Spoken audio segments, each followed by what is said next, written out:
नमस्कार, आदाब। Crime petrol the burning cases श्रृंखला के आज के एपिसोड में आप सबका स्वागत है।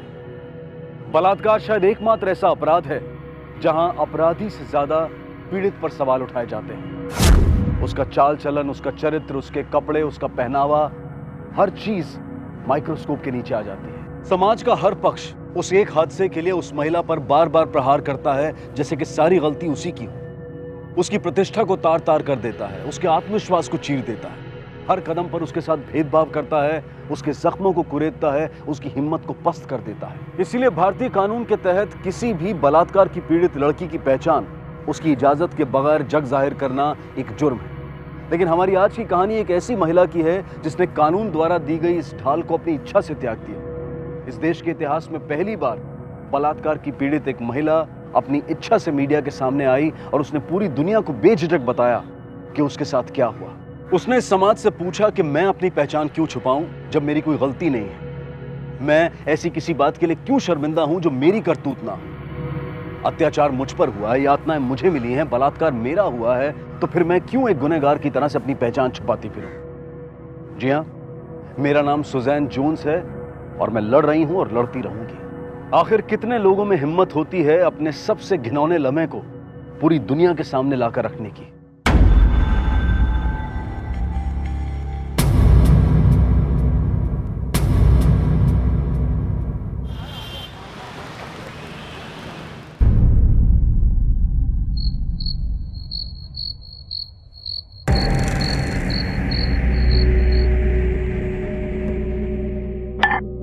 मम तैयार नहीं हुआ है? निया देख तो खिचड़ी गल गई कि नहीं। ठीक है। नहीं। चल सिम पे कर दे। ओके। मम अभी तक आप तैयार क्यों नहीं हुए? मैं सोच रही मैं आज नहीं जाऊं। पर क्यों? ठीक ना, कितना काम है। तानिया को होमवर्क कराना है, वो मामा के लिए खिचड़ी बना रही हूँ, उसके बाद उनको दवाई देनी है, और तुझे भी तो मुझसे कुछ काम था ना। पर आपने कहा ना कि अब मैं बड़ी हो गई हूँ तो मैं सब संभाल सकती हूँ। Mom go get a life. Sure? हाँ ऑब्वियसली। इतने दिनों बाद आप अपने फ्रेंड्स के साथ जा रहे हो बाहर। ओके। ठीक लग रही हो? She mom, are you serious? Go get a life. Okay. ना ना ना ना ना। एक रात में ये तीसरा डिस्क है। तुम थकती नहीं क्या सुजैन? अरे आगे थक गई होती तो क्या एक के बाद एक डिस्क हॉप कर रही होती। कौन कहेगा ये 30 साल से ऊपर की है। देखो, बूढ़ा वो नहीं होता जो जिसकी उम्र हो जाती है, बूढ़ा वो होता है जो जिंदा दिल नहीं होता। यार एक लाइफ मिली है, एक चांस मिला है, so live it। चलो। ना ना ना।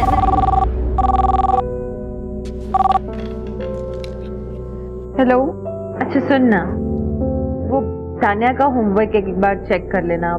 हाँ हाँ हाँ, और नानी ने दवाई ली या नहीं वो भी चेक कर लेना। I'll come home soon। क्या बात कर रही है? लास्ट में कभी से? Excuse me? Excuse me? मैंने आपको वहाँ देखा, वहाँ डांस फ्लोर पे। Can you see? आपके वहाँ से निकलने से डांस फ्लोर की पूरी रौनक ही गायब हो गई। Really? Can I have this last drink with you? Sure। Okay। My name is Lucky Bachani। Susan Jones। सुजन। क्या करते हो आप सुजन? फिलहाल nothing। I'm looking for a job। Mom की तबीयत ठीक नहीं रहती तो उनको अकेला छोड़ नहीं सकती, and I guess call centre की job will be best। Call centre? अरे फिर तो आपको मेरी कंपनी ज्वाइन करनी चाहिए। कौन सी कंपनी? LV एंटरप्राइजेज, बालीगंज है ना, वहाँ पे ही है। बड़े बड़े यूएस के क्लाइंट्स हैं हमारे। हाँ। Cheers, Susan। Cheers, Lucky।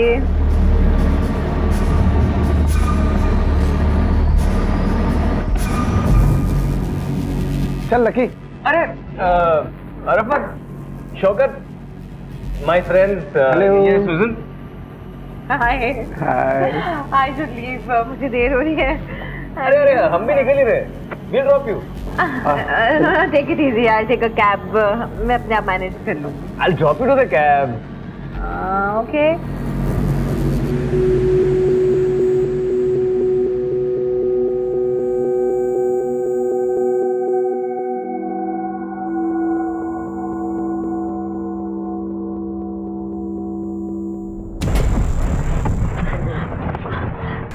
क्या हुआ? आवाज नहीं आ रही है? हाँ देख, मैं बहुत जिम्मेदार इंसान हूँ, इसलिए देख तेरे लिए क्या तोहफा लेके आया। इसको पकड़ और ज्यादा चिंता चाहिए ना ठोक देना इसको। ये दे दो।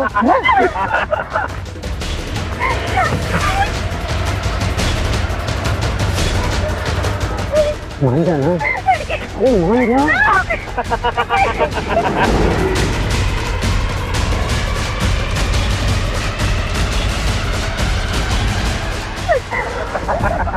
मजा आ गया है। अरे तुम लोग में किसी का मूड है क्या? छोड़ यार, बहुत देर हो गई, इसे ठिकाने लगाते हैं। अरे गाड़ी धीरे कर, फेंक इसको। साइड में ले।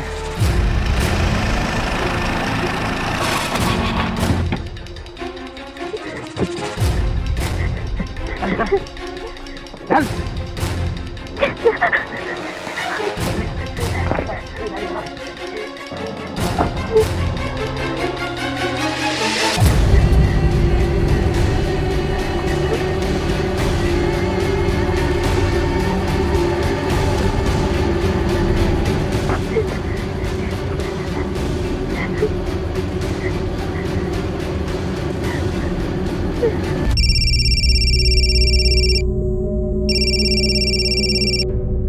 हेलो सुजन।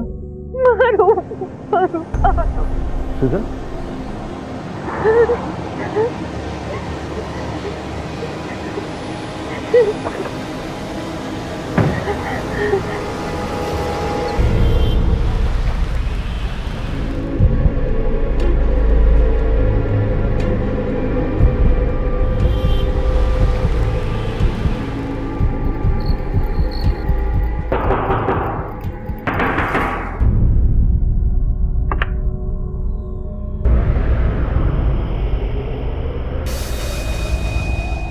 मॉम, कौन है निया?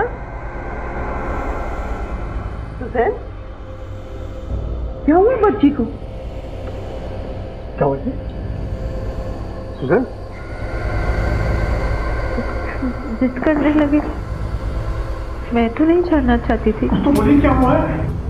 मेरे साथ क्यों किया?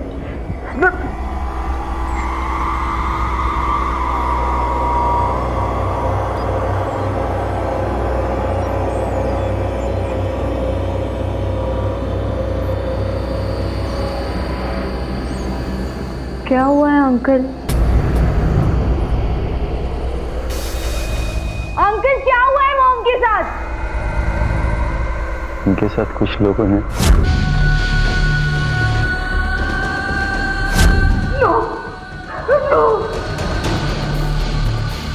उधार तो मुझे नहीं जाना। माने ही नहीं।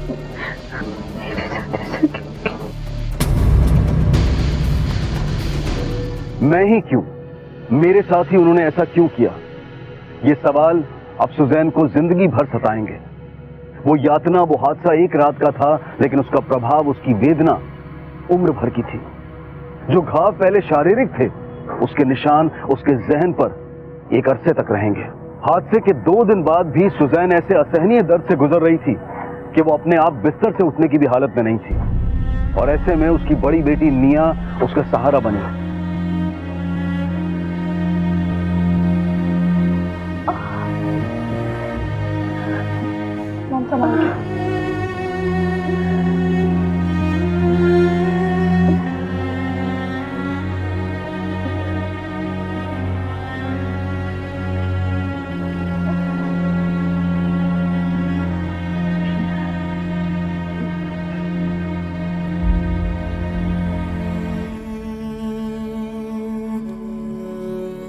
वो लड़की मुझे नौकरी दिलाने वाला था। मैंने कहा था मैं टैक्सी ले लूंगी, मुझे नहीं चाहिए लिफ्ट। नहीं माना। क्यों? क्यों? मेरे साथ ऐसा क्यों हुआ?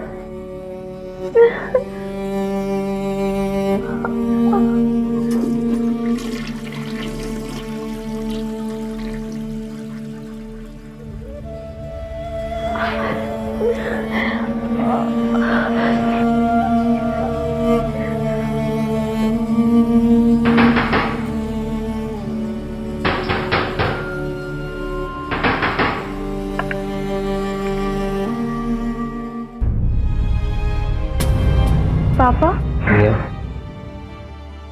मॉम कैसी है बेटा? ठीक नहीं है पापा, अभी भी सदमे में है। बहुत दर्द है, छोटे से छोटे काम के लिए भी मदद की जरूरत पड़ती है उन्हें। तुम मॉम के सामने रोई तो नहीं? नहीं। गुड।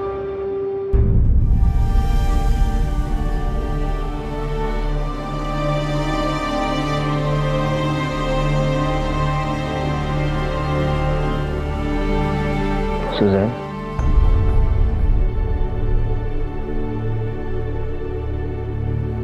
Please relax.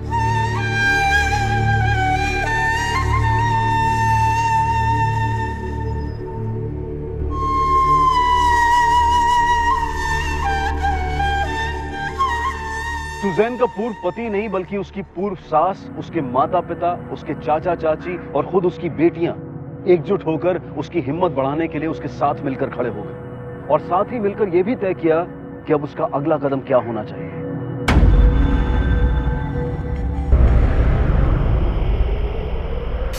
हम इस तरह हाथ पे हाथ रखकर तो नहीं बैठ सकते। It's a crime. हम सबको मिलकर इसके खिलाफ एक्शन लेना चाहिए। सुजैन को पुलिस स्टेशन जाना चाहिए। क्या पुलिस के पास? किस लिए? जो हुआ उसके साथ वो कुछ कम है क्या, जो अब दुनिया भर में ढिंडोरा पीटते रहेंगे? नहीं मार्था, पीटर बिल्कुल ठीक कह रहा है। जो डर कर बैठ जाएंगे तो उन दरिंदों की हिम्मत और बढ़ जाएगी। अच्छा, आज बड़ी तकलीफ हो रही है इसके लिए? तब तकलीफ नहीं हुई थी जब ये हमें छोड़ के चला गया था। अरे मार्था, ये दोनों बातों को मत जोड़ो। हम यहाँ एक संगीन जुर्म की बात कर रहे हैं और सूजन का चुप रहना बिल्कुल सही नहीं होगा। मॉम को जस्टिस मिलना ही चाहिए। तू भी अब तो इतनी बड़ी हो गई है कि नानी को समझा सके। सुन रही है ना सुजैन, ये क्या चाहते हैं? सुना मम्मा, मैं जाऊंगी। बेटा, ये इतना आसान नहीं है। जानती हूँ मम्मा, जब आप लोगों से, मेरे अपनों से कहना इतना आसान नहीं था, तो बाहर वालों से कहना। पर मैं कहूंगी मम्मा, मैं उनको सजा दिलवा के रहूंगी मम्मा।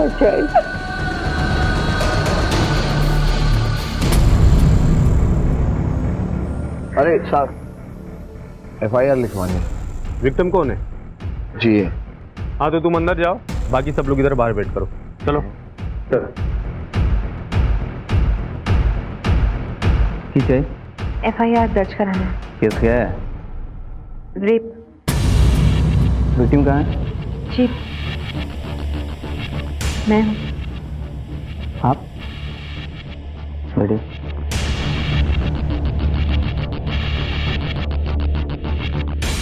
बताइए बताइए, कब, कौन, कैसे, कहाँ? 12 फरवरी को मैं अपने फ्रेंड्स के साथ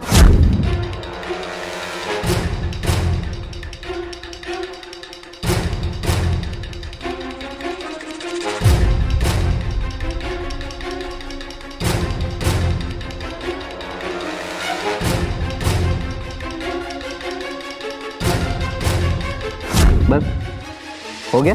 जी, कुछ और सुनना है आपको?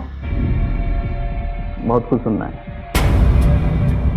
विक्रम सुनो तो। हाँ। मैडम 12 तारीख को रात में 1:30 बजे मंत्रा डीप से निकली और 5 लोगों ने इनको गाड़ी के अंदर ट्रैप कर लिया और चलती गाड़ी में इनका रेप कर दिया। 5 आदमी लोग और एक तुम, एक गाड़ी के अंदर, और चलती गाड़ी में तुम्हारा रेप हुआ। ये थोड़ा ज्यादा नहीं हो गया? मैंने गाड़ी थी कि बस थी? आप लोगों को ये मजाक लगा है? मजाक तो आप कर रही है मैडम। एक गाड़ी के अंदर सामने ड्राइवर और एक पैसेंजर और पीछे वाली सीट में 3 लोग और आप, कुल मिला के 4 लोग। ऐसे में तो बैठने में तकलीफ हो जाएगी, तो रेप कैसे हो जाएगा?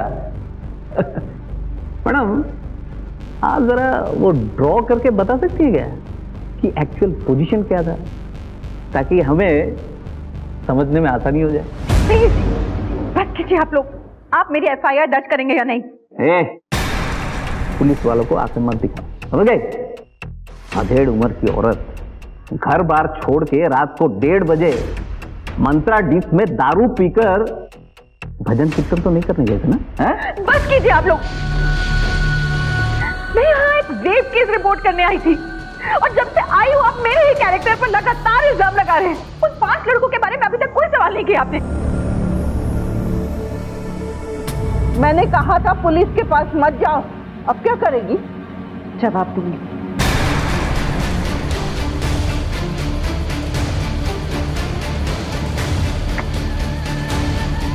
उन पुलिस वालों की जिल्लत का। मॉम, क्या करने वाली हो आप?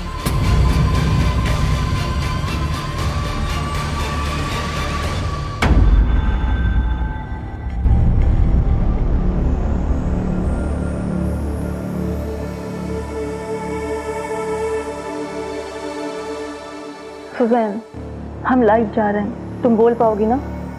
डोंट वरी, मैं बोलूंगी। नमस्कार, मैं शाजली बोड़ो खबर से आपका स्वागत करती हूँ। आज मैं रूबरू कराने वाली हूँ आपको हमारे शहर की एक शर्मनाक पहलू से। जाहिर सी बात है कि हम कानून के दायरे में रहते हुए ना तो उनका नाम बता सकते हैं और ना चेहरे को जाहिर कर सकते हैं, तो हम आपको मिलवाते हैं उस औरत से, आपके विवेक से।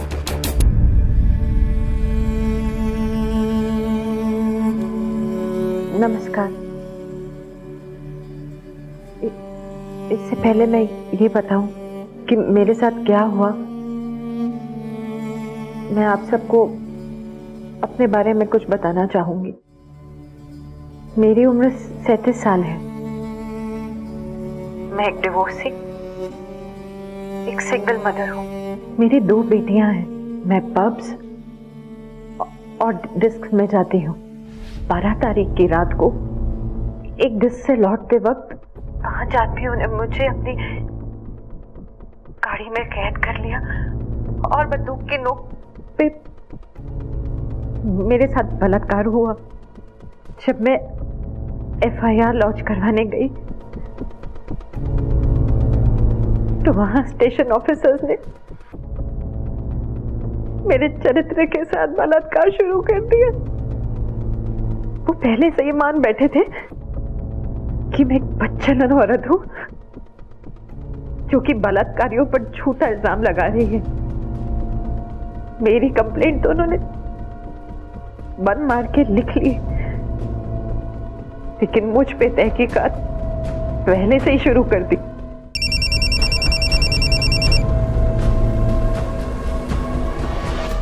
मैडम, टीवी चालू कीजिए। इस सिस्टम से मायूस होगी मैं मीडिया और जनता से मदद मांगने आई।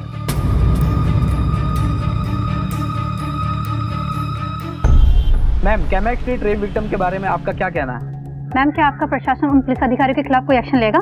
मैम, आपको नहीं लगता कि ये शहर महिलाओं के लिए धीरे धीरे असुरक्षित होता जा रहा है? देखिए, ऐसा कुछ भी नहीं है, ये सिर्फ मनगढ़ंत कहानी है हमारी पार्टी को बदनाम करने के लिए। कोई रेप वेप नहीं हुआ है। धन्यवाद। माननीय मंत्री जी, तो क्या आप ये कहना चाह रही हैं कि वो महिला झूठ बोल रही है? सरासर झूठ बोल रही है। वो विपक्ष पार्टी की कोई मोहरा होगी, तभी तो हमारी पार्टी को बदनाम कर रही है। इसीलिए खेल खेला जा रहा और कुछ भी नहीं। गॉड से डरो, झूठी औरत, तुम्हारी भी कोई बेटी होगी?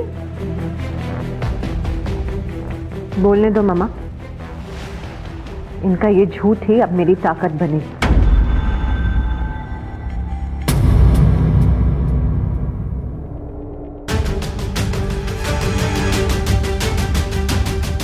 Good morning madam. आसुन, বসুন। এই কেসটা দেখুন। 12 तारीख की रात को डिस्क से लौटते वक्त 5 आदमियों ने मुझे अपनी गाड़ी में कैद कर लिया। बस एक चिंगारी और ये स्टेट धू धू करके चलेगा। तो वहां स्टेशन ऑफिसर्स ने। मैं चाहती हूँ कि ये केस आप हैंडल करें with immediate effect. Yes, ma'am. তুমি বুঝতে পারছো এটা অনেক sensitive case. I want a result. Don't worry, madam. আমি দেখছি। आपने बुलाया था सबसे पहले, इंटायर पुलिस डिपार्टमेंट की तरफ से मैं आपसे माफी मांगती हूँ। आपके साथ जो कुछ भी हुआ वो नहीं होना चाहिए था। उन दोनों ऑफिसर्स को हमने सस्पेंड कर दिया। बाकी आप सब लोग प्लीज बाहर वेट करिए। सुजैन, आपको अपना स्टेटमेंट फिर से एक बार देना पड़ेगा। 12 फरवरी की रात मैं अपने दोस्तों के साथ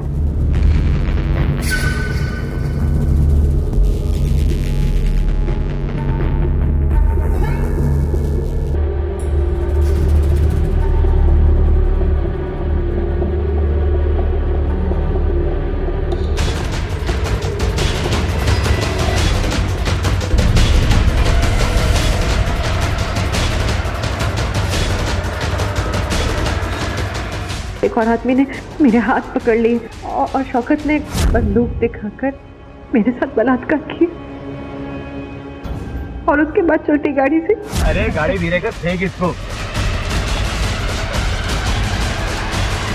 आपके कहने के मुताबिक सिर्फ शौकत अली है जो आपका बलात्कार किया था, राइट? जी,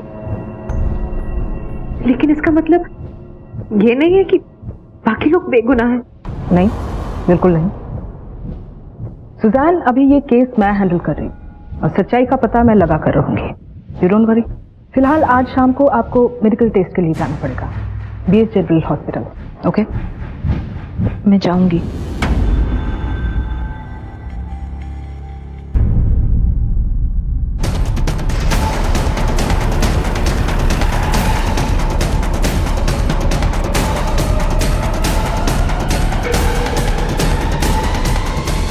ये सब बंद करिए। ये लाइट बंद करो रे। सुजैन जोन्स के केस के बारे में तो सुना होगा आपने। Yes madam. आप ही के डिस्क के बाहर हुआ है कांड। उस केस के बारे में कौन नहीं जानता मैडम। आप जो जानना चाहेंगी मैं पूरी कोऑपरेशन करूंगा। फिलहाल इतना बताइए, 12 फरवरी की CCTV फुटेज है ना आपके पास? है ना मैडम।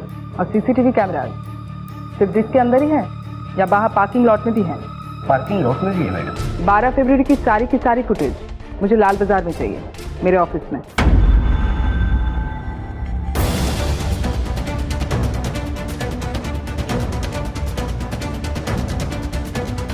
मैम, हो रही सुजैन। और ये स्टॉप।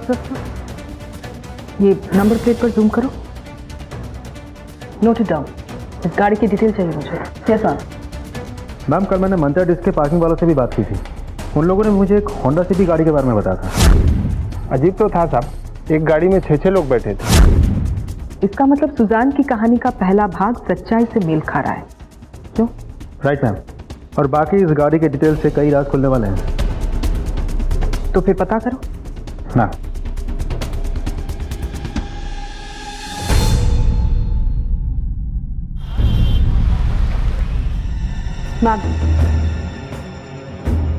आरटीओ से उस गाड़ी के मालिक का पता चल गया है। बड़ा बाजार का कोई बिजनेसमैन है, AK बजौरिया। मिले उससे? जी मैम। कहते हैं कि गाड़ी गायब है, कहाँ गई पता नहीं। हाँ, तो रिपोर्ट तो लिखवाई होगी ना? अभी नहीं, कहते हैं कि आज लिखवाने वाले थे। कमाल है, गाड़ी गायब है और आज रिपोर्ट लिखवाने वाले थे। इसकी कुंडली निकालो सिन्हा। मैम। उस गाड़ी का पता लग गया। ग्रेट। कहाँ है? गरचा रोड के पास लवारिस पड़ी मिली। फॉरेंसिक को खबर करो। Let's go.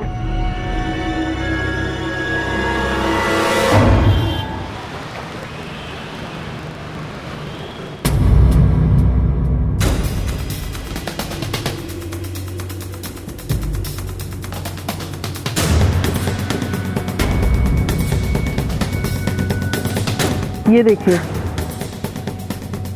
सुजैन के हेयर सैंपल से मैच करवाइए। हाँ।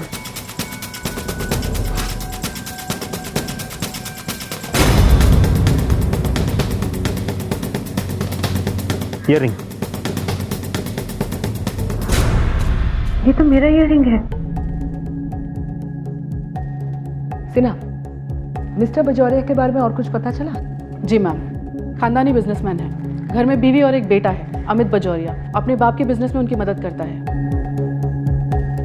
सुजैन, मिस्टर बजौरिया का बेटा अमित, पहचानती हैं? यही है मैडम, ये जो उस रात गाड़ी चला रहा था।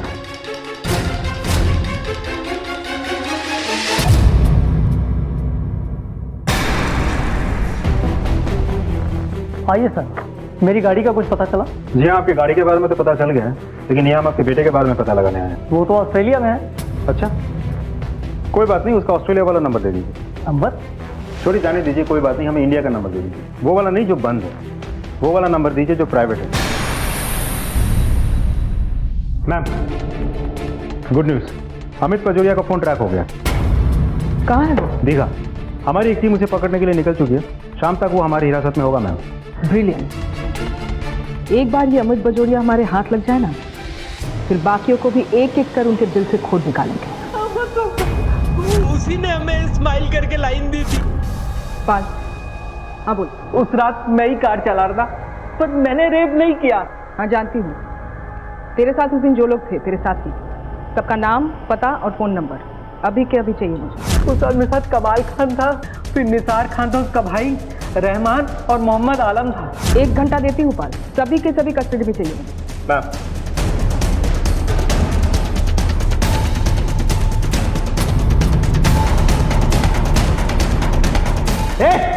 पकड़ो उसे। रुक रुक रुक, उधर बैठाओ गाड़ी में। कमाल का है कमाल खान, उससे गाड़ी इस्तेमाल करी तेरी, जाल बिछवाई तुझसे, चौकीदारी करवाई तेरे से, और रेप किया उसने खुद। और अब तुम तीनों को पुलिस के हत्थे चढ़ा के खुद फरार हो गया। अभी भी समय है, सच सच बता दो, कहाँ है कमाल खान? पहचानती हूँ उन्हें? वो गाड़ी चला रहा था। अमित बजोरिया। उसका नाम नहीं पता था। दूसरा? ये लकी बचान ना, इसका नाम है मोहम्मद आलम।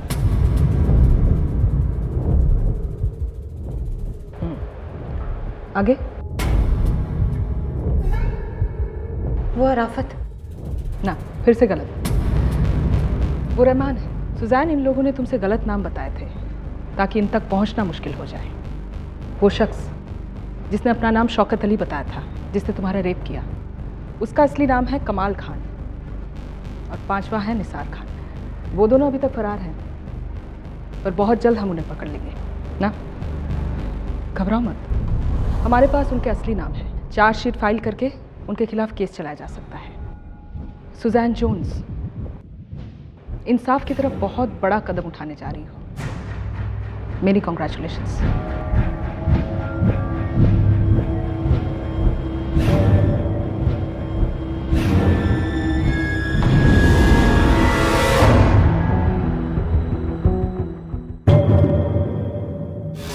बलात्कार से पीड़ित महिलाओं के प्रति संवेदनशीलता दिखाते हुए इस मामले की कार्यवाही को क्लोज रूम प्रोसीडिंग्स के तहत करवाया गया और अदालत की कार्रवाई की वीडियो रिकॉर्डिंग भी की गई।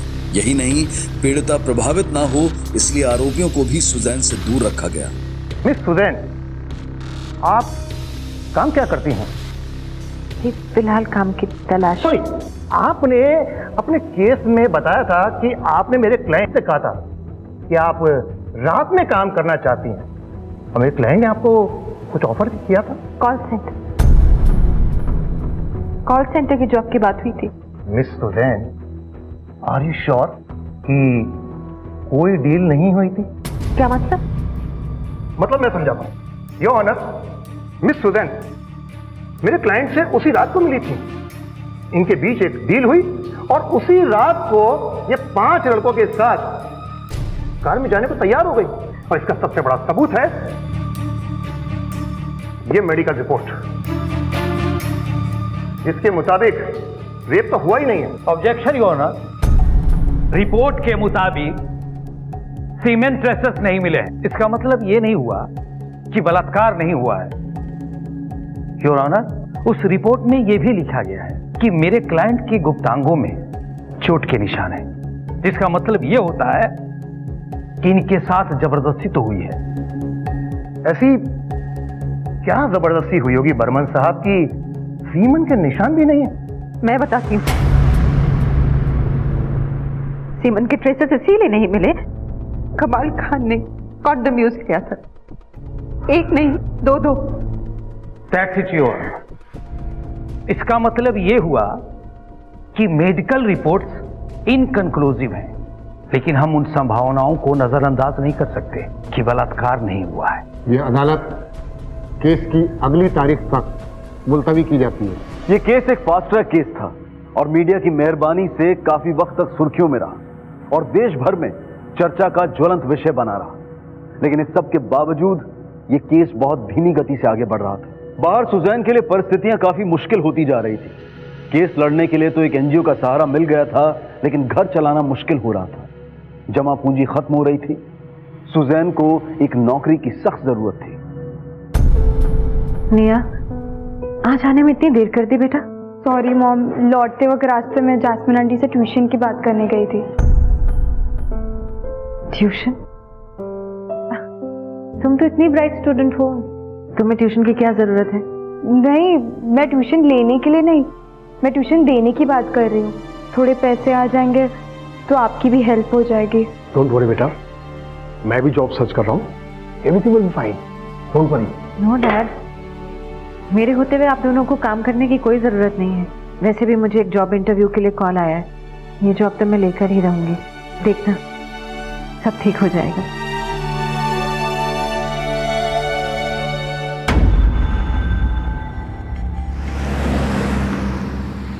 आप इस फॉर्म को फिलअप कर दीजिए प्लीज।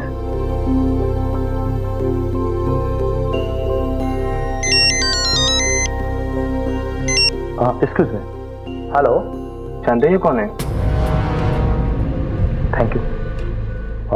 सुजल जी, आप प्लीज ये फॉर्म दे दीजिए। पर मैंने डिटेल्स अभी भरी नहीं। हाँ, मेरे पास नंबर है ना आपका। HR कॉन्टेक्ट कीजिए, please leave. You are right. Your HR will contact me. And say I'm sorry, Miss Susan Jones. Rape victims को नौकरी देना हमारी कंपनी पॉलिसी के खिलाफ है, राइट? हाँ निया। मॉम, तानिया, प्लीज आप जल्दी आ जाओ। मैं आ रही हूँ।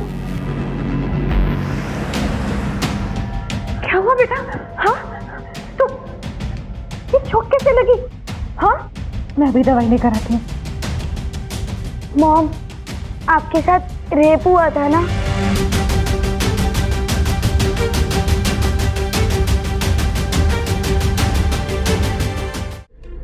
Shut up, Tania, come with me. चलो।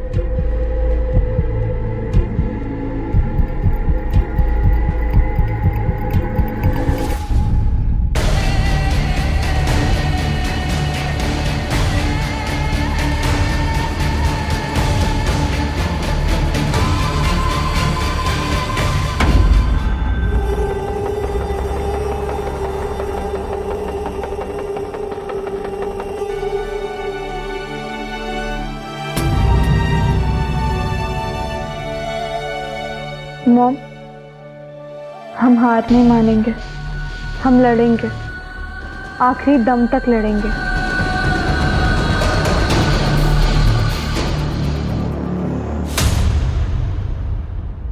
योर ऑनर, आज मुझे कुछ खास सबूतों पर गौर करवाना है, ये देखने के लिए कि मैडम उन्हें भी पहचान पाती हैं या नहीं।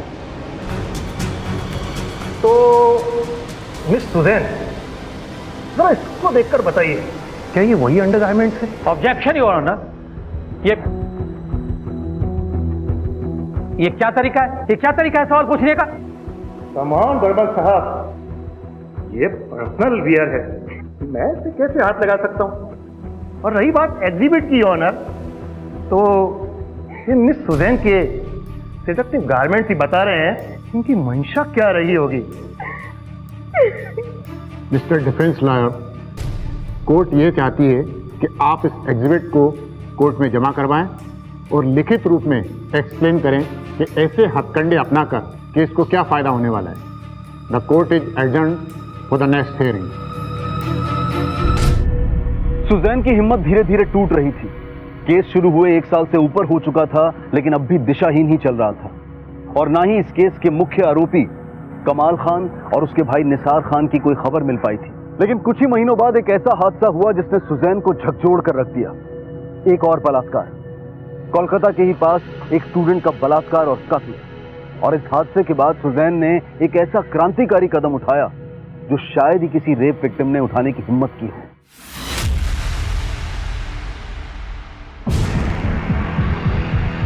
नमस्ते, मेरा नाम सुजन जोन्स है। मेरे साथ रेप हुआ है पर मैं विक्टिम नहीं हूँ। मैं बस सुजन जोन्स हूँ।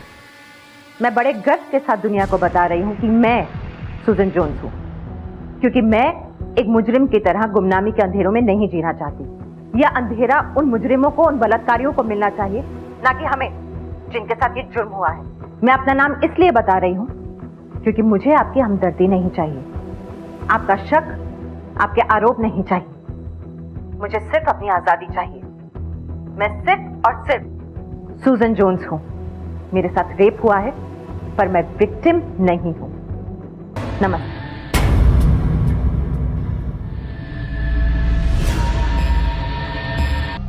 मॉम, आपको क्या लगता है अब जो आपने सारी दुनिया को अपनी पहचान बता दी है तो सब कुछ बदल जाएगा? पता नहीं, लेकिन मैंने अपनी आइडेंटिटी इसीलिए डिस्क्लोज की क्योंकि मैं ये जिल्लत भरी जिंदगी नहीं जीना चाहती। मैंने सबको बता दिया है कि मैं बिल्कुल शर्मिंदा नहीं हूं, मेरे साथ बलात्कार हुआ है। अब वो इस बात को कैसे लेते हैं ये उनकी मर्जी। I am so proud of you mom. आप बहुत बहादुर और स्ट्रॉन्ग वुमेन हो। थैंक गॉड आपके जैसे अच्छी मम्मी हमें मिली। I love you.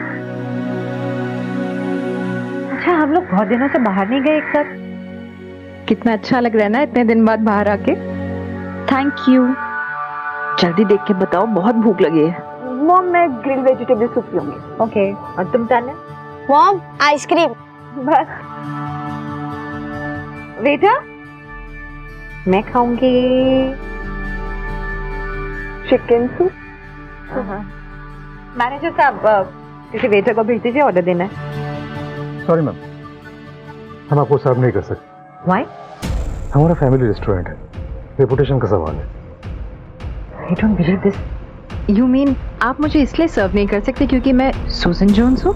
वो आप जो भी समझे, पर मैं आपको अलाउ नहीं कर सकता। ये है आपकी रेस्टोरेंट की पॉलिसी। आपका नाम क्या है? मैं आपके खिलाफ रिपोर्ट करूंगी। सुबीर रंजन, शॉक से रिपोर्ट कीजिए। Please leave now, please ma'am.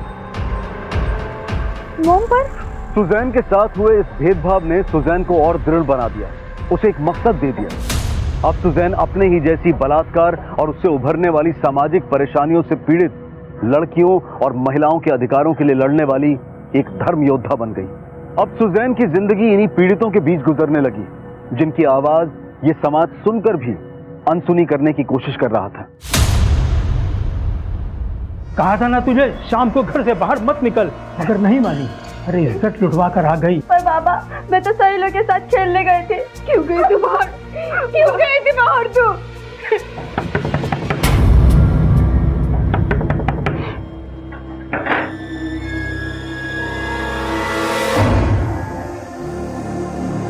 क्या हो रहा है यहाँ?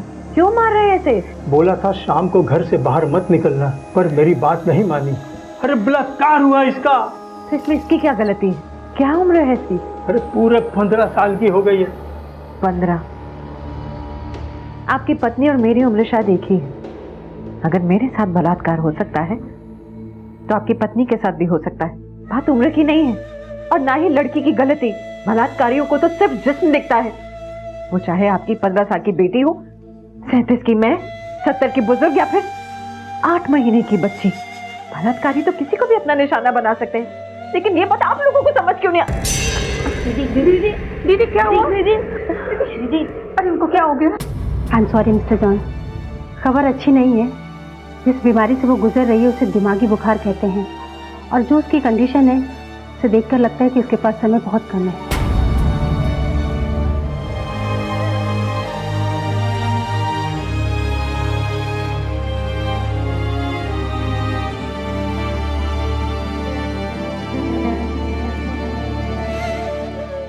मियां, मुझे नहीं लगता कि मैं यहाँ से घर वापस जा पाऊंगी। अगर मुझे कुछ हो गया तो ये लड़ाई खत्म नहीं होगी मॉम। मैं लड़ूंगी, आखिरी दम तक लड़ूंगी, जब तक हमारी जीत ना हो।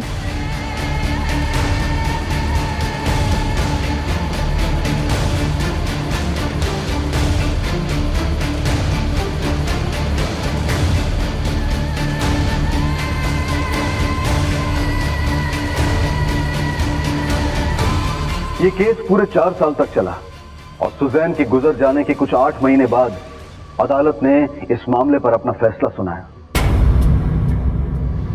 ये केस कई मुद्दों के लिए याद रखा जाएगा। मीडिया और पॉलिटिक्स में छाए रहने के अलावा ये केस सुजैन जोन्स के त्याग और संघर्ष के लिए भी याद रखा जाएगा।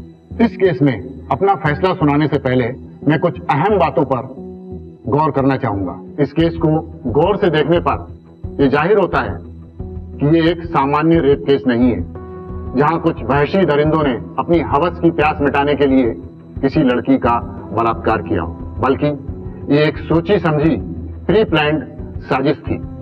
कुछ मुलजिमों ने विक्टिम को किडनैप किया, मुलजिमों ने उस पर अत्याचार किया, उसे मारा पीटा, उसे बाजारू औरत कहा, उसे चरित्रहीन भी कहा और सिवाय कमाल खान के किसी और ने उसका रेप नहीं किया। इससे साफ जाहिर है कि उनका इरादा उसका रेप करने का नहीं था, बल्कि उसे एक सबक सिखाने का था। उनके हिसाब से कोई भी औरत या लड़की देर रात को घर से बाहर जाती है, नाइट क्लब में जाती है, शराब पीती है, तो वो चरित्रहीन है और उसके साथ ऐसा ही बर्ताव होना चाहिए। ये बलात्कार पीड़ित के प्रति मुलजिमों के क्रोध का नतीजा था। It's a case of anger rape.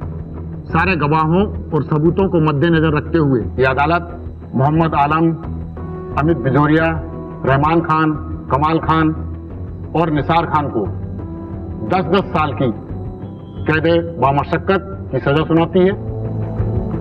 इस मामले का मुख्य आरोपी कमाल खान और उसका भाई निसार खान कोर्ट के फैसले के वक्त भी फरार थे, लेकिन कोलकाता पुलिस उन्हें तलाश करने के लिए लगातार कोशिश कर रही थी और उन्हें पकड़ने के लिए बांग्लादेश से लेकर पूरे उत्तर भारत में उन्होंने अपना जाल फैला रखा था। और तकरीबन 1 साल बाद उनकी मेहनत रंग लाई और कोलकाता पुलिस ने नोएडा पुलिस की मदद से कमाल खान और निसार खान को दिल्ली के पास धर दबोचा। जब माता पिता बेटे और बेटी के बीच में फर्क करते हुए दोनों के सामाजिक व्यवहार के लिए अलग अलग मापदंड तय करते हैं, तो वहीं पर बोया जाता है इस जघन्य अपराध का बीज। ऐसे ही लोगों के मन में मर्दों के हक और औरतों की हदों को लेकर गलत धारणाएं पनपती हैं और जब ये लोग किसी लड़की या किसी महिला को इन धारणाओं के विपरीत व्यवहार करते हुए देखते हैं तो इनका खून खौल उठता है और तब जन्म होता है बलात्कार जैसे जघन्य अपराध का। इस मसले का सिर्फ एक ही हल है और वो है शिक्षा, जो ये सिखाए कि लड़के और लड़कियों के हक और हद में कोई फर्क नहीं है और कोई फर्क होना भी नहीं चाहिए। और ये शिक्षा जितनी कम उम्र में बच्चों के दिल में बसा दी जाए उतना अच्छा है। देखते हैं हमारे आज के एपिसोड की दूसरी कहानी।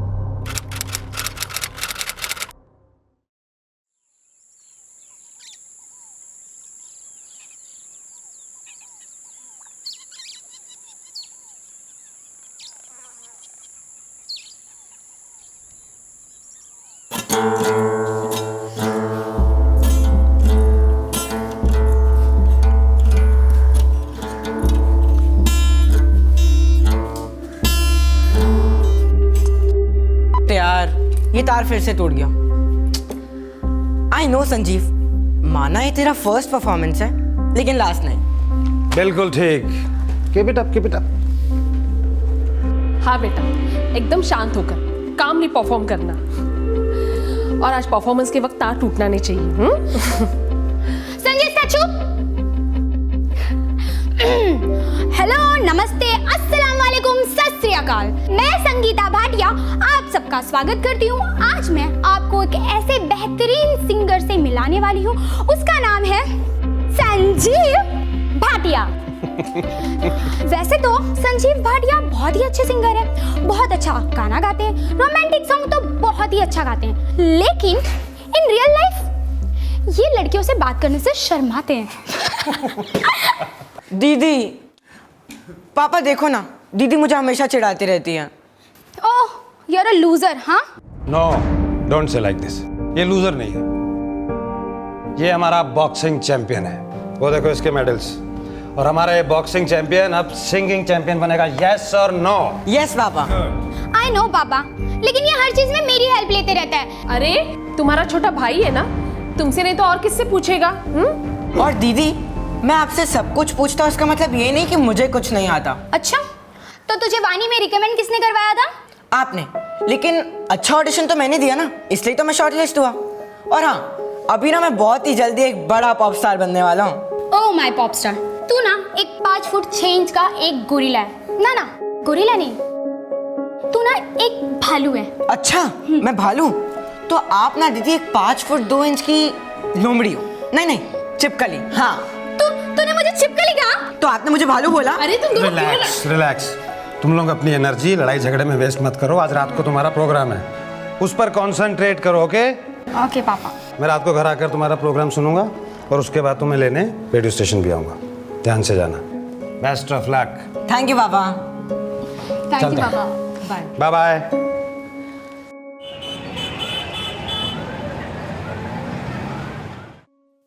संजीव, मैंने तुझे बोला था ना जल्दी रेडी होने को, लेकिन तूने लेट कर दिया। अब देख, बस भी नहीं आ रहा है। नो वरीज दीदी, हम लिफ्ट ले लेते हैं। मेरे सारे फ्रेंड्स ना स्कूल ऐसे ही आते हैं। अब रहने दे, लिफ्ट भी नहीं मिलने वाली। लेकिन दीदी ट्राई करके तो देख सकते हैं ना। देख,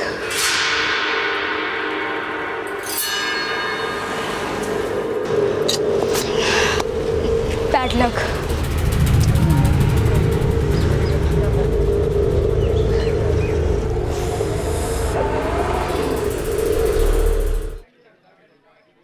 गाड़ी रोकिए, गाड़ी रोकिए, हमें कहीं नहीं जाना। गाड़ी रोकिए, हमें कहीं नहीं जाना। गाड़ी रोकिए, हमें कहीं नहीं जाना। गाड़ी रोकिए, गाड़ी रोकिए, हमें कहीं नहीं जाना।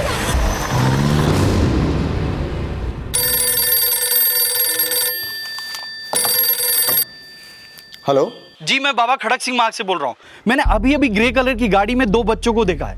कोई उन्हें जबरदस्ती ले जाने की कोशिश कर रहा है जनाब। कौन थे वो बच्चे? जी, मैं ये तो नहीं जानता, लेकिन एक बात जरूर है कि अभी अभी वो गाड़ी आनंद प्रभात सर्कल की तरफ गई है।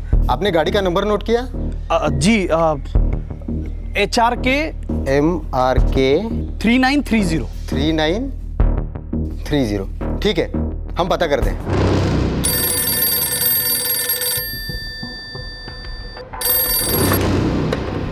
हेलो, मैं कंट्रोल रूम से कांस्टेबल खान बोल रहा हूँ। जी बोलिए। आपके इलाके की एक शिकायत दर्ज की गई है। जी, क्या शिकायत है? रोको गाड़ी! गाड़ी रोको! गाड़ी रोको! गाड़ी रोकिए अंकल। रोको गाड़ी! गाड़ी रोको! कहीं नहीं जाना हमें। रोको गाड़ी! गाड़ी रोको! अंकल गाड़ी रोकिए। गाड़ी रोको! गाड़ी रोकिए। गाड़ी रोको! रोको गाड़ी! Uncle help, uncle help! Uncle help. रोको गाड़ी! अंकल प्लीज हेल्प, मेरे भाई को चोट लगा। गाड़ी रोकिए अंकल, नहीं जाना हमें। गाड़ी रोकिए uncle. Uncle help, uncle uncle लग गया मुझे। अंकल प्लीज बचाओ हम लोग को। गाड़ी! अंकल गाड़ी रोकिए। गाड़ी रोकिए अंकल, प्लीज हेल्प कीजिए, लग गया मुझे। हेल्प कीजिए अंकल, प्लीज। अंकल खून में रहा है, अंकल रोकिए। गाड़ी रोको!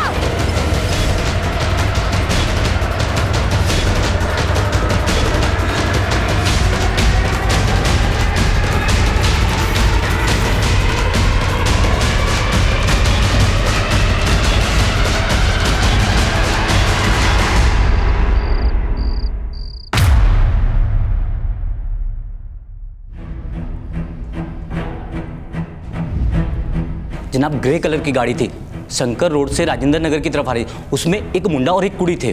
मुझे लगता है जनाब बहुत तकलीफ में थे, उनके ऊपर कुछ ना कुछ मुसीबत आने वाली है जनाब। सरदार जी, उस मुंडे और कुड़ी को जानते हो आप? नहीं जनाब, मैं नहीं जानता जनाब। और उनके साथ गाड़ी में कौन था? 2 आदमी और थे जनाब। सरदार जी, उनके बारे में आपको कुछ पता ही नहीं तो हम एक्शन क्या लेंगे? जरूर कोई लव शव का चक्कर रहा होगा। चलिए जाने दीजिए इसे। वो नहीं जनाब, लव शव का कोई चक्कर नहीं, उनकी तो उम्र भी नहीं थी लव शव करने की। और एक बात जनाब, वो मुंडे के शर्ट पे मैंने खून देखा जनाब। अंकल प्लीज हेल्प कीजिए, लग गया मुझे। हेल्प कीजिए अंकल, प्लीज। उनके साथ ना कुछ अनहोनी होने वाली है जनाब, कुछ ना कुछ तो गलत होने वाला है। और इंसानियत नाम की भी तो कोई चीज़ होती है ना जनाब। आप मेरी FIR लिख लो जनाब प्लीज़। अच्छा सरदार जी, गाड़ी का नंबर तो देखा होगा आपने जिसमें दोनों बच्चे थे? गाड़ी का नंबर जी जनाब, HRK 3930। सर, कंट्रोल रूम से फ़ोन आया था। कोई ईश्वर चंद्र नाम के आदमी ने गाड़ी नंबर MRK 3930 में 2 बच्चों को देखा, जो गाड़ी का कलर ग्रे बताया जा रहा है, जिसमें बच्चों को ज़बरदस्ती खड़क सिंह मार्ग से आनंद प्रभात मार्ग की तरफ ले जाया जा रहा था। आनंद प्रभात? जी।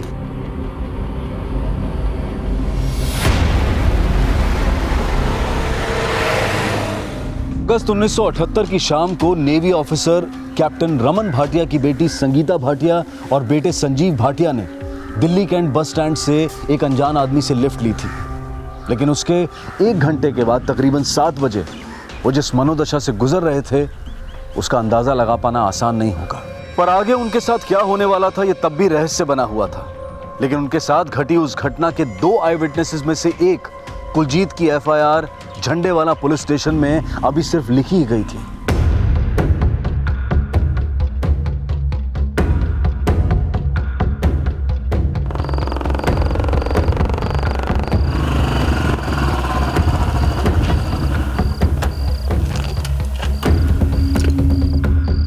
लेकिन ईश्वर चंद द्वारा की गई शिकायत पर करोल बाग पुलिस ने तुरंत एक्शन लेना शुरू कर दिया था। लेकिन फिलहाल उन्हें इस केस से जुड़ी कोई भी लीड नहीं मिली थी, क्योंकि संगीता और संजीव को जिस कार में सिद्धिपुरा करोल बाग में देखा गया था वो अब झंडेवाला से आगे बढ़ती हुई तकरीबन 7:30 बजे दिल्ली के central ridge reserve forest area में आ पहुंची थी। वो जगह पिछले कई दशकों से न जाने कितने ही घिनौने अपराधों की साक्षी बनती आई है। लेकिन 40 साल पहले दिल्ली के उस central ridge reserve forest area में संजीव और संगीता के साथ क्या होने वाला था? दीदी मुझे बहुत दर्द हो रहा है। हिम्मत रख संजीव, सब ठीक हो जाएगा, तू चिंता मत कर। हे वाहिगुरु, मेहर कर। पानी नहीं है, ठंडा पी लो। कुछ नहीं चाहिए हमें, हमें बस घर जाना है। चिल्ला मत नहीं तो। अरे मैं बात कर रहा हूँ, तू चुप रह। ठंडा पीना है या पैसे मरना है? नहीं, प्लीज एक आइसक्रीम ला दो ना, संजीव को बहुत पसंद है।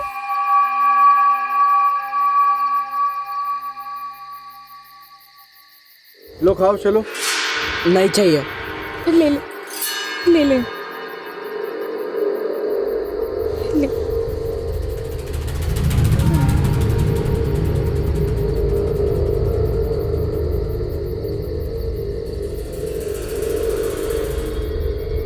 पापा क्या करते हैं तुम्हारे?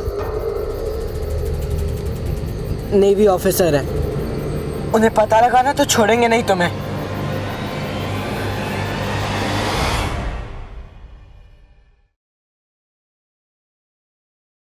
उमा, जल्दी आओ, बच्चों का प्रोग्राम शुरू होने वाला है। ये लीजिए चाय पकौड़े। वैसे उमा, हम लोग हैं तो किस्मत वाले, क्योंकि हमारे बच्चे बड़े काबिल हैं।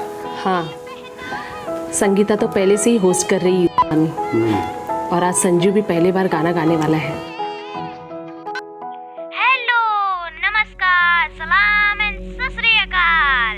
ऑल इंडिया रेडियो के youth Vani in the rhythm programme में मैं वैजयंती सरकार आप सबका स्वागत करती हूँ। वैजयंती सरकार, आपने शायद गलत नंबर लगा दिया होगा। ऑल इंडिया रेडियो सुनने वाले आप सभी लिसनर्स को वही तो है, लेकिन संगीता ने होस्ट क्यों नहीं किया?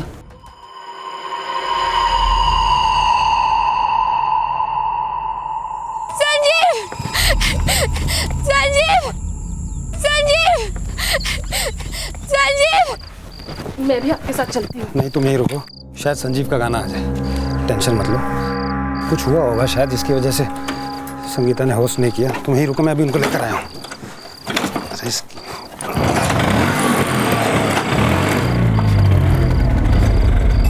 प्रोग्राम में आज हम आपका परिचय कराएंगे इंडिया के यंग टैलेंट से। अगला गाना पेश कर रहे हैं कानपुर के विजय शास्त्री।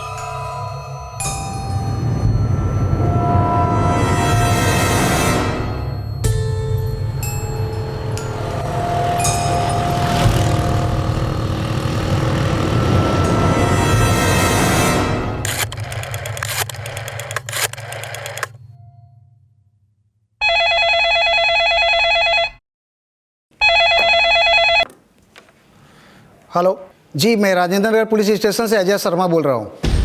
जी, हमारे यहाँ पे एक शिकायत दर्ज की गई है जो शंकर नगर में हुई घटना से जुड़ी है। शंकर रोड, करोल बाग? जी, ये एरिया हमारे पुलिस स्टेशन के अंडर नहीं आता है। देखिए, आप पूरा मामला बताइए, मैं इसकी सूचना करोल बाग पुलिस को दे देता हूँ। जी, एक सरदार जी हमारे पास आए थे जिन्होंने बताया कि उन्होंने एक लड़का और लड़की को चलती हुई गाड़ी में संदिग्ध हालत में देखा और गाड़ी का रंग ग्रे कलर का और उसका नंबर है HRK 3930 और बता रहे थे कि उन लोग की जान खतरे में थी। दीदी, दीदी, संजीव,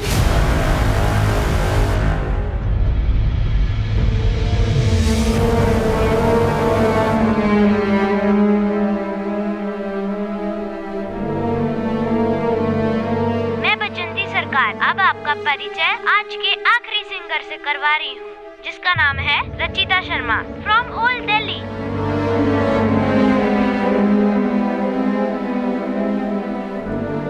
हे भगवान, आज संजीव ने भी गाना नहीं गाया और संगीता ने भी होस्ट नहीं किया। आखिर ये चक्कर क्या है? हे भगवान, बस सब कुछ ठीक हो।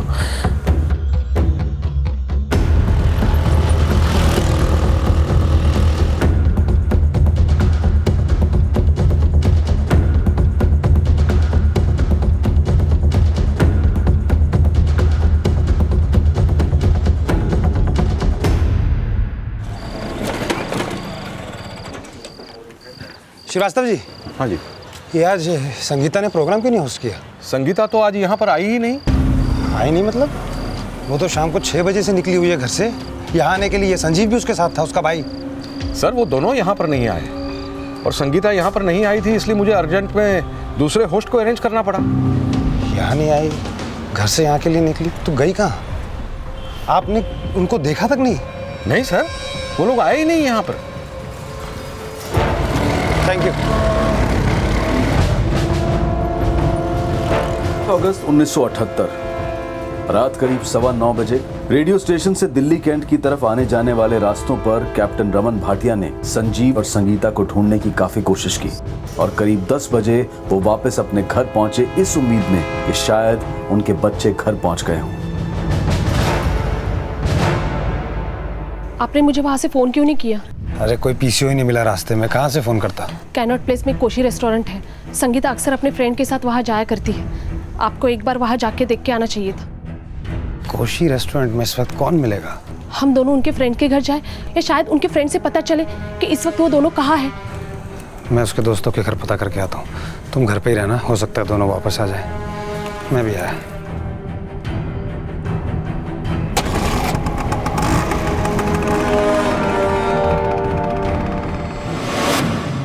संजीव जल्दी कर, हम लोग को 45 मिनट्स पहले रिपोर्ट करना है। चल। हाँ बस 1 मिनट दीदी, आ रहा हूँ। हाँ हाँ चल। अरे रुको रुको 1 मिनट, ये गुड़ खा के जाओ। पर माँ, एग्जाम में जाते समय तो आप हमें दही और शक्कर खिलाते हो, तो आज गुड़ क्यों? तेरा भाई आज गाना गाएगा, अगर दही से गला खराब हो गया तो गुड़ भी शगुनी होता है, तुम दोनों को नजर से बचाएगा। पर माँ, रेडियो में तो सिर्फ सुनाई देता है, तो फिर नजर कैसे लगेगी? चलो टाइम वेस्ट नहीं करना है, चलो माँ, बाय बाय।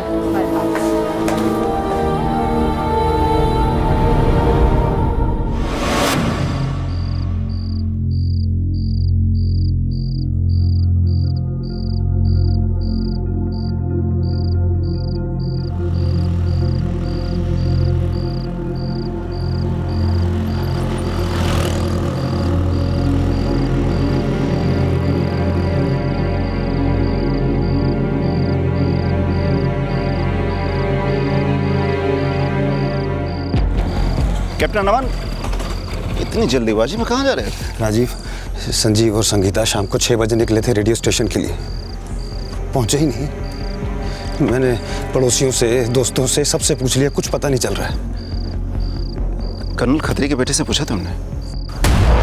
आशीष से? अरे हाँ वही, तुम्हें तो पता है ना कैसा है वो। संगीता का उसके साथ पहले भी झगड़ा हो चुका है, हो ना हो कहीं उसने कुछ किया हो।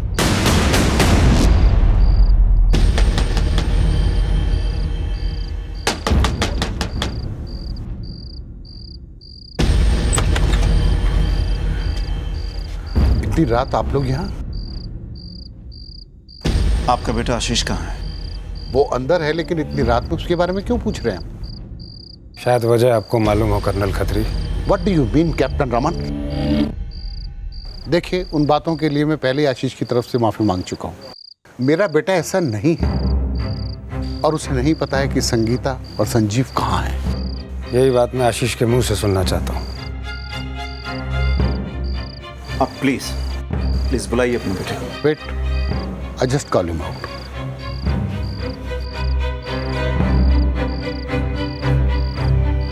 देखो आशीष, तुम भी तो मेरे बेटे जैसे ही हो ना? अंकल, आपको कोई गलतफहमी हुई है। मुझे नहीं पता कि संगीता और संजीव कहाँ पर हैं, और मैं तो काफ़ी दिनों से उनसे मिला तक नहीं हूँ। सुन लिया, अब आप लोग जा सकते हैं। कैप्टन रमन, मेरे बेटे पे शक करने से अच्छा है आप पुलिस की मदद लें।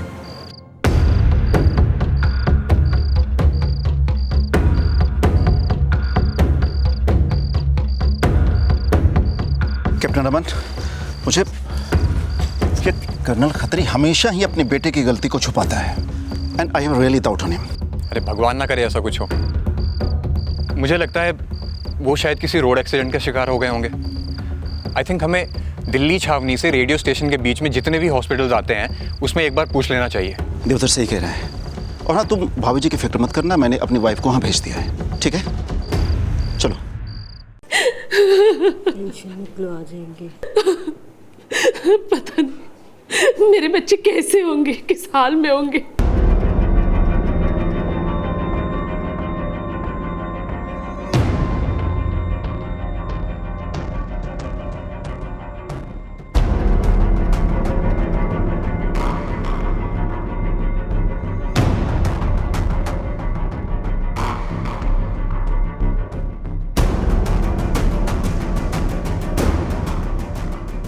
सिस्टर, पिछले कुछ घंटों में इन दोनों में से कोई भी इस हॉस्पिटल में एडमिट हुआ है? देखिए जी, हमारे यहाँ इन दोनों बच्चों का ऐसा कोई केस नहीं आया है। एक बार ध्यान से देखिए प्लीज। नहीं सर, नहीं आया है। Sure sister? श्योर।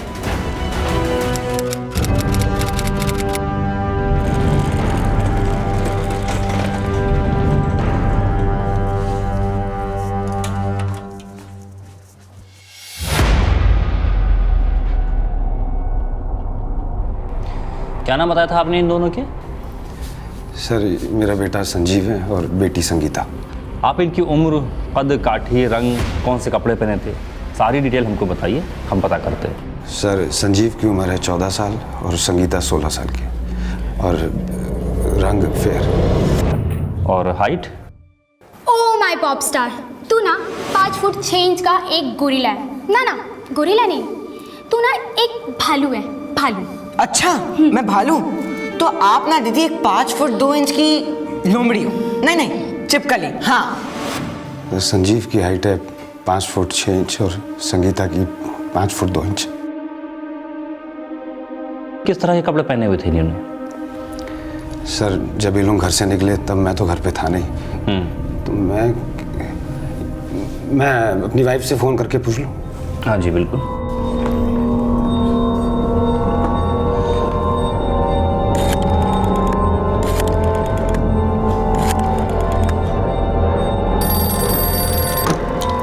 हेलो।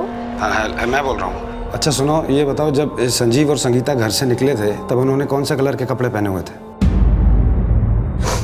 हाँ, संजीव ने लाइट ग्रीन कलर का शर्ट और ब्लैक कलर की पैंट, और संगीता ने क्रीम कलर का टॉप और ब्लैक कलर की पैंट पहनी थी।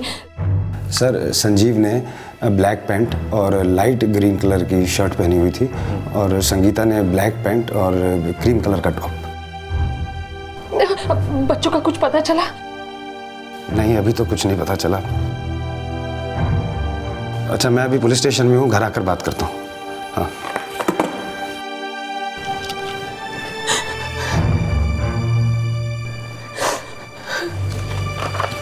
ये एक्सरे स्लिप है, इसमें अपना अंगूठा लगा दीजिए।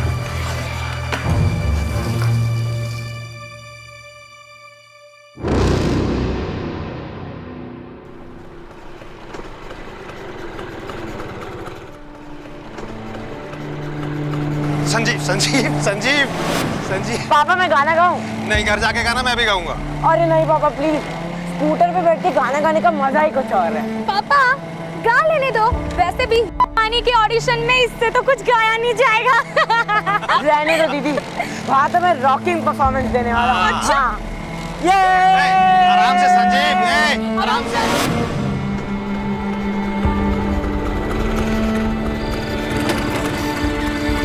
क्या बोला पुलिस ने?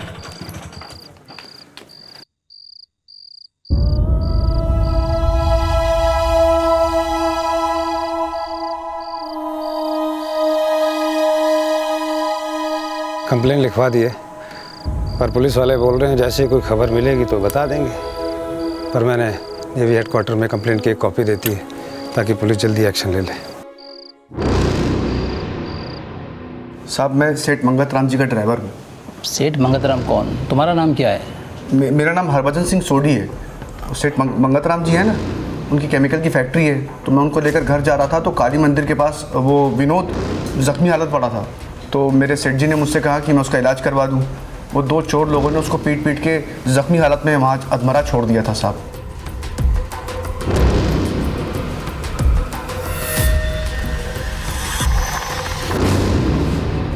क्या हुआ था? सर उन दोनों ने मुझ पे पीछे से हमला किया। सब कुछ इतनी तेजी से हुआ कि मैं उनका चेहरा नहीं देख पाया, और वहाँ अंधेरा भी काफ़ी था सर। ठीक है, पुलिस स्टेशन में तुम्हारी एफआईआर दर्ज करवा देता हूँ। करोल बाग के जिस हॉस्पिटल में अपना इलाज करवाने आए विनोद सिंह द्वारा जिन 2 लुटेरों का जिक्र किया गया था, क्या उन 2 लुटेरों का संजीव और संगीता की मिसिंग केस से कोई कनेक्शन था? हरभजन का बयान और विनोद द्वारा फाइल की गई एफआईआर उसी करोल बाग पुलिस स्टेशन में दर्ज हुई थी, जहां पर ईश्वर चंद द्वारा यह शिकायत दर्ज की गई थी कि उन्होंने 2 बच्चों को एक कार में जबरदस्ती ले जाते हुए देखा है। जी मैं बाबा खड़क सिंह मार्ग से बोल रहा हूँ। मैंने अभी अभी ग्रे कलर की गाड़ी में 2 बच्चों को देखा है। कोई उन्हें जबरदस्ती ले जाने की कोशिश कर रहा है जनाब। क्या उन 2 सस्पेक्ट्स का उन 2 लुटेरों से कोई कनेक्शन था? और इस केस में उस आदमी की क्या भूमिका थी जिसने संजीव और संगीता को लिफ्ट दी थी? संजीव और संगीता अब कहां थे, इसका पता करने के लिए तब के कमिश्नर ऑफ पुलिस ने खुद इस केस की अगुवाई करने का फैसला लिया।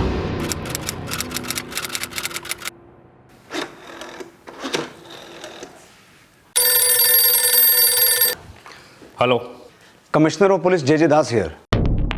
जैन सर। इंस्पेक्टर प्रकाश, मुझे नेवी हेडक्वार्टर से एक इन्फॉर्मेशन मिली है। दिल्ली कंटोनमेंट पुलिस स्टेशन में कैप्टन रमन भाटिया के बेटा बेटी संगीता और संजीव का मिसिंग केस फाइल हुआ है। जी सर। क्या स्टेटस है? सर हमारी एक टीम कैप्टन रमन भाटिया के घर से लेकर रेडियो स्टेशन के सभी इलाकों में पूछताछ कर रही है। फिलहाल दोनों बच्चों का भी कुछ भी पता नहीं चला। कंट्रोल रूम में उन दोनों बच्चों की अपडेट भेजो ताकि दिल्ली के सभी पुलिस स्टेशंस में उनके मिसिंग होने का पता चले और शायद उनसे जुड़ी कोई इन्फॉर्मेशन सामने आए। We need to find these kids as soon as possible. Okay sir.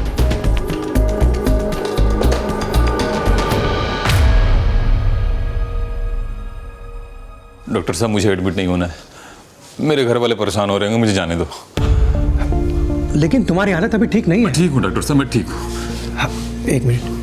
10 इससे लामा पेपर साइन करवा लो और पुलिस को इन्फॉर्म करो कि ये ऐसे जाना चाहते हैं। साइन कर दीजिए इस पे। ये क्या पेपर है जी? LAMA leave against medical advice, यानी तुम हमारे मना करने के बावजूद अपनी रिस्क पर यहाँ से लीव ले रहे हो।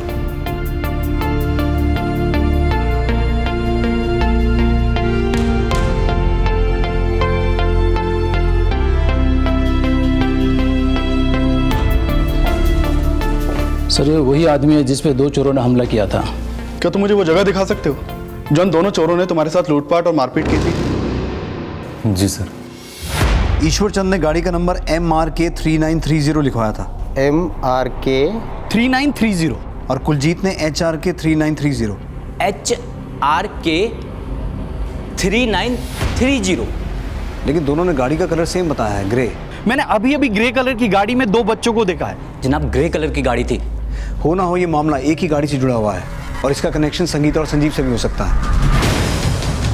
और ये दोनों गाड़ियों का जो नंबर अलग है, अब यहाँ तो किसी ने गलती की है या फिर जानबूझ के ऐसा किया गया है। सर ईश्वर चंद ने इस ग्रे कलर की कार को बाबा खड़क सिंह मार्ग पे दिखा था, जिसकी सूचना मैंने करोल बाग पुलिस स्टेशन को दी थी।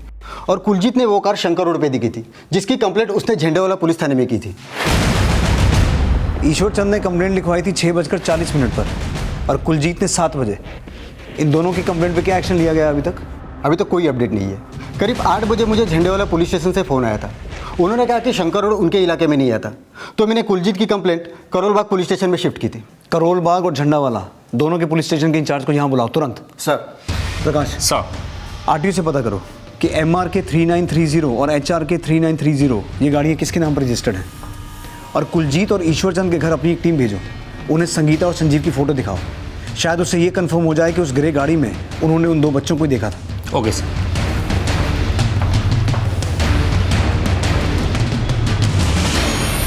भाभी जी आप हिम्मत रखिए, पुलिस कमिश्नर खुद ही संजीव और संगीता के केस को हैंडल कर रहे हैं। अब देखिएगा, दोनों बच्चे सही सलामत घर वापस आ जाएंगे। 6 घंटे से ज़्यादा हो चुके हैं और उनका कुछ पता नहीं चला है अभी तक। पता नहीं किसी ने मार कर कहीं फेंक तो नहीं दिया मेरे बच्चों को। ओह माय पॉपस्टार, तू ना एक 5 फुट 6 इंच का एक गोरिल्ला है। तो आप ना दीदी एक 5 फुट 2 इंच की लोमड़ी।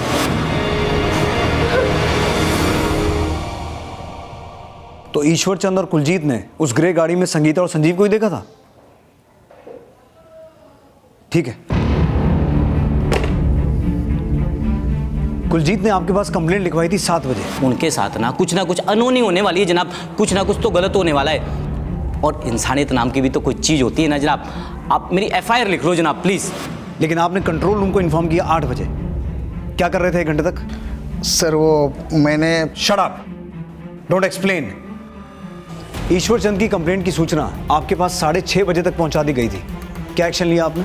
जी मैं बाबा खड़क सिंह मार्ग से बोल रहा हूँ। मैंने अभी अभी ग्रे कलर की गाड़ी में 2 बच्चों को देखा है। कोई उन्हें जबरदस्ती ले जाने की कोशिश कर रहा है जनाब। हमने आनंद प्रभात से लेकर शंकर मार्ग तक हर जगह छानबीन की, लेकिन कोई लीड नहीं मिली। कोई लीड नहीं मिलेगी तो सारी पुलिस टीम हाथ पे हाथ रख के बैठ जाएगी।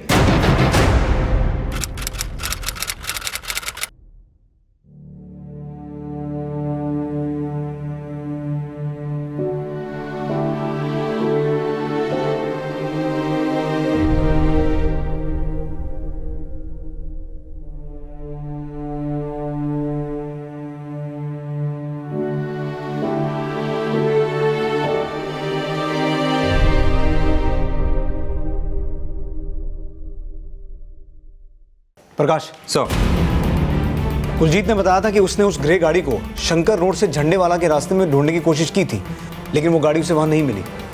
लेकिन शंकर रोड से ही जो रास्ता इंडिया गेट की तरफ जाता है, इसके रास्ते में यहाँ घना जंगल है। इस घने जंगल के एरिया को चारों तरफ से सर्च करना होगा। इस एरिया में साउथ से निजामुद्दीन पुलिस, वेस्ट से करोल बाग पुलिस, नॉर्थ से झंडेवाला पुलिस और ईस्ट से नारायण पुलिस सर्च करेगी। हमें किसी भी तरह से पता लगाना है कि उन दोनों बच्चों के साथ हुआ क्या है और वो ग्रे गाड़ी कहाँ है। Yes sir. Yes sir.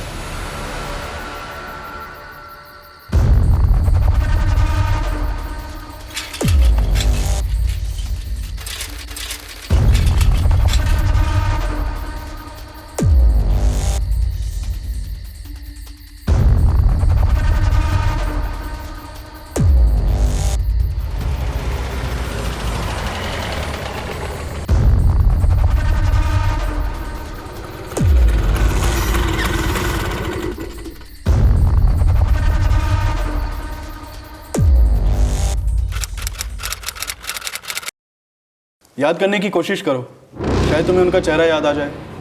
एक बार उनका स्केच बन गया तो उन्हें पकड़ने में आसानी होगी। साहब अभी मेरा दिमाग ठीक से काम नहीं कर रहा, बहुत दुख रहा है साहब। मेरे घर वाले बहुत परेशान हो रहे होंगे। फिलहाल मुझे घर जाने दो साहब। ठीक है, कल सुबह 10 बजे थाने आ जाना, फिर आगे की कार्रवाई करते हैं। ठीक है साहब।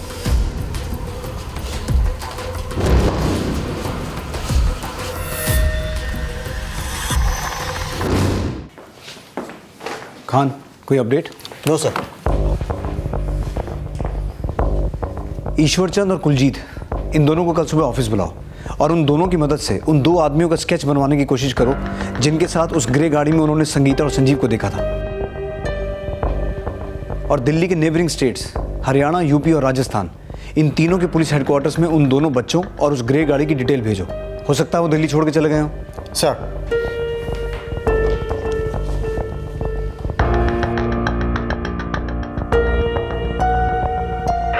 जी सर, अभी बात करवाता हूँ।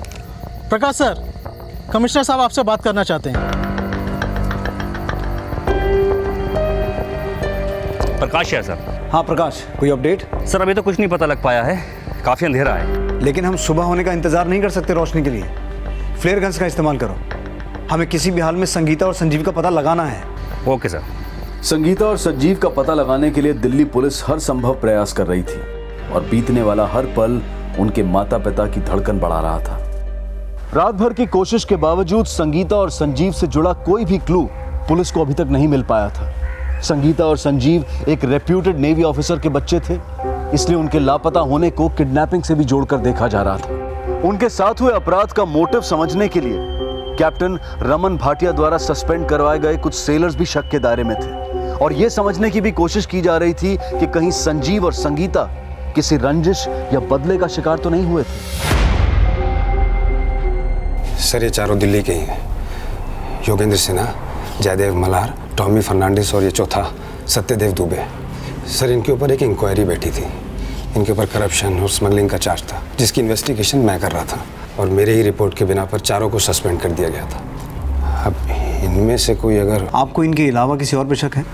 नहीं सर, इन कर्नल खत्री का बेटा है आशीष खत्री। ये लड़का सर संगीता को स्टॉक किया करता था। संगीता ने मुझे बताया तो मैंने बहुत डांटा इस लड़के को, आशीष को, और इसकी कंप्लेंट कर्नल खत्री से भी करी। मुझे इस आशीष पे शक है। ठीक है, हम इन सबको इन्वेस्टिगेट करते हैं।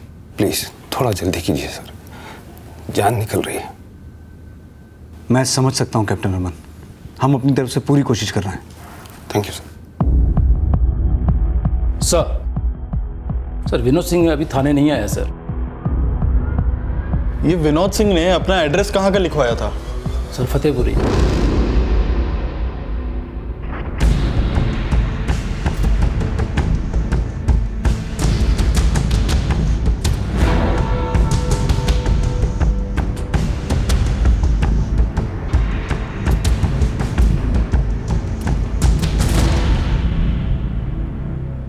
सर मैंने इन चारों से बात की है। सर ये योगेंद्र बोल रहा है कि वो उस दिन गाजियाबाद में था और ये टॉमी सोनीपत में, और ये सर ये सत्यदेव और जयदेव ये उस दिन अपने घर पे ही थे। ये जो कुछ भी कह रहे हैं उसे कंफर्म करो और इनके पिछले कुछ दिनों की एक्टिविटीज को चेक करो। अच्छा, वो कर्नल खत्री के बेटे आशीष खत्री से पूछताछ की? सर वो तो बोल रहा है कि वो कई दिनों से संगीता और संजीव से मिला ही नहीं। लेकिन प्रकाश वो रहता उसी एरिया में है जिस एरिया में संगीता और संजीव रहते थे। उससे एक बार दोबारा अच्छे से पूछताछ करो। राइट सर, ईश्वर चंद्र और कुलजीत ने उन दोनों आदमी के स्केचेस बनवाए हैं। सर उनके द्वारा बनाए गए स्केचेस लगभग एक दूसरे से मैच करते हैं।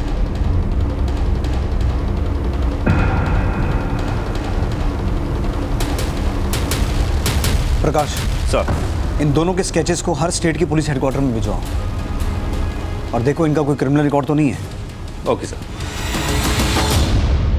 ये स्केचेस उन्हीं संदिग्धों के थे जो अगस्त की रात को हॉस्पिटल में देखे गए थे और उनमें से एक विनोद सिंह द्वारा करोल बाग पुलिस स्टेशन में 2 अनजान लुटेरों के खिलाफ लूट और अटेम्प्ट टू मर्डर की एफआईआर भी दर्ज करवाई गई थी। जब इनके स्केचेस करोल बाग पुलिस के सामने आए तो इस मामले की जानकारी उन्होंने कमिश्नर ऑफ पुलिस से शेयर की। सर इसने अपना नाम हरभजन सोडी बताया था और इसने अपना नाम विनोद सिंह। सर इन दोनों के बयान के मुताबिक काली मंदिर के पास 2 चोरों ने विनोद सिंह के ऊपर हमला किया था, जिससे उसके सर पे गहरी चोट भी लगी थी।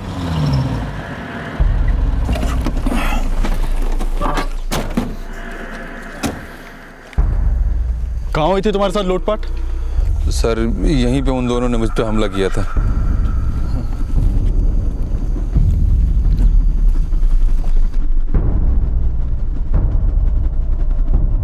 यहाँ देख के तो ऐसा कुछ नहीं लगता कि इनके साथ लूटपाट हुई हो। इसके सर पे गहरी चोट लगी है, लेकिन यहाँ पे कहीं भी स्ट्रगल के मार्क्स नहीं दिखाई दे रहे हैं।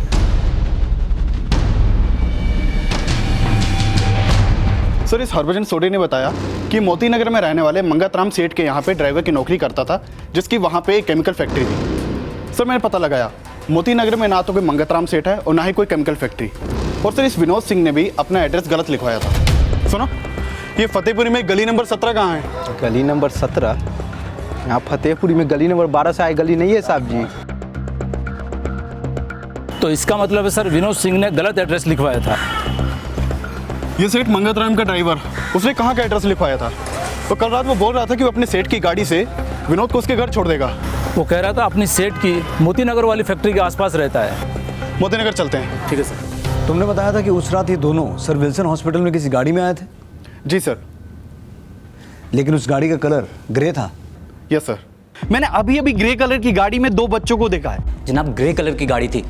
सर विल्सन हॉस्पिटल में विनोद सिंह का इलाज किस डॉक्टर ने किया था? सर डॉक्टर प्रकाश अय्यर। हाँ सर, वो दोनों लड़के यही थे।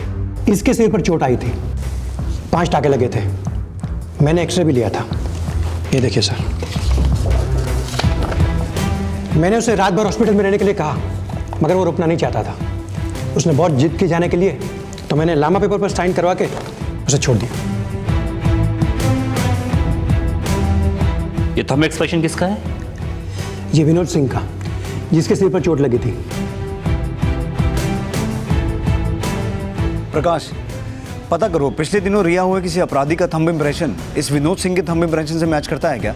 और एक बार फतेहपुरी और मोती नगर में अपनी तरफ से दोबारा पूछताछ करो। हो सकता है हरभजन सोडी, विनोद सिंह और उस ग्रे गाड़ी के बारे में कोई लीड मिले।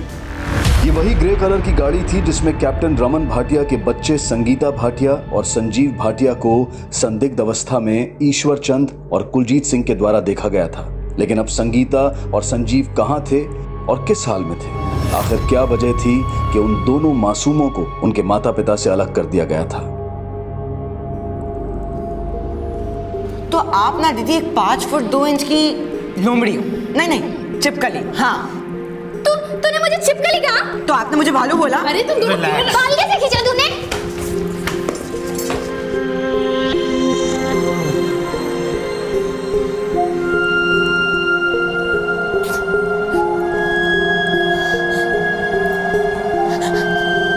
मेरे बच्चे ला दो, मैं नहीं रह सकती उनके बिना।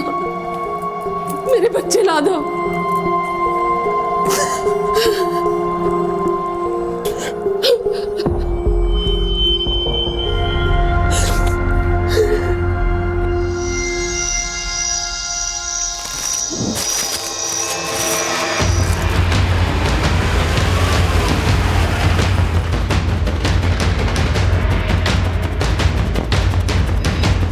आइए साहब, सुबह सुबह अपने खेतों पर जाते लाश मिली, वो रही साहब।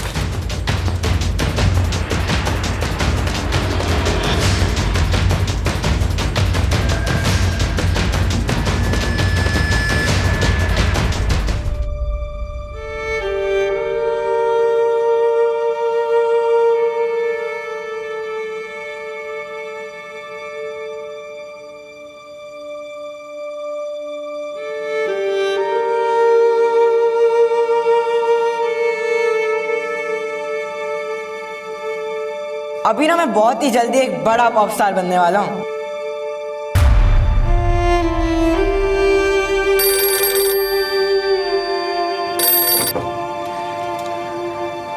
हेलो,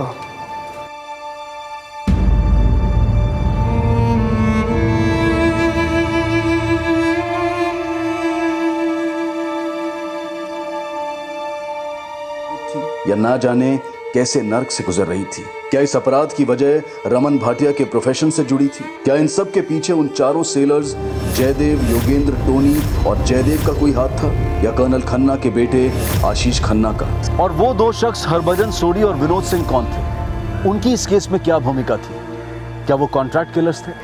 40 साल पहले दिल्ली शहर में वो माहौल पैदा कर दिया था कि उस वक्त की केंद्र सरकार को पार्लियामेंट में इस केस को लेकर सफाई देनी पड़ी थी।